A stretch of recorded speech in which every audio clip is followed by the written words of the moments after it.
Chris Van Hollen of Maryland. He sits on the Senate Foreign Relations Committee.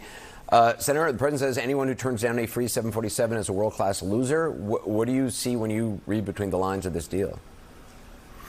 Anderson, this is grift, pure and simple. I mean, the reason we have the emoluments clause in the Constitution is to guard against countries essentially trying to buy favor with the President of the United States. And that's exactly what's happening here in this transaction. So you can be sure that there'll be resolutions in Congress that those Republican senators that you just mentioned will have a chance to demonstrate their disapproval.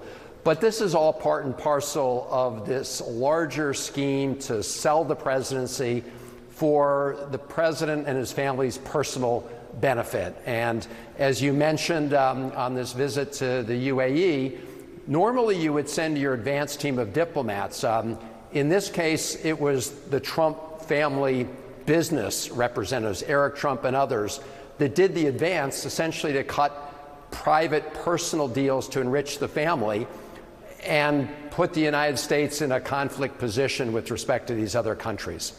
There's also just, I mean, from a security standpoint, you know, people used to be concerned about diplomats being given anything and that there would be a bug or some sort of device in their monitoring device or the hotel room somebody staying in overseas.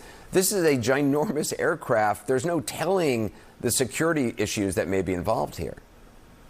Well, that's exactly right. I mean, even when people get the smallest gifts, trinkets, when they're going overseas, the protocol is to have them looked at by security, to be screened, to make sure that there are no bugs implanted or other devices. So you're right, this is a massive jet that will require a huge amount of money and effort to go forward to make sure it's not compromised.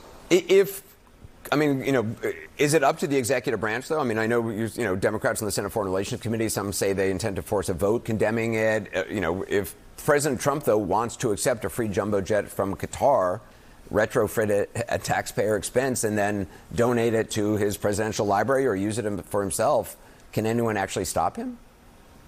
Well, you could stop it with a vote. Of course, you have to win the vote, and that does require, you know, Republican senators and House members ultimately joining us. But this idea is just so outrageous and so obviously a conflict of interest for the president that it's possible that some of the senators that you mentioned earlier, for example, would support it. But I have to say, Anderson, I'd have to see it to believe it, because what we've seen as a pattern where Republicans may, you know, grumble about some of these things, but at the end of the day, there seems to be no bottom to their support for the president, regardless of the grift or corruption involved.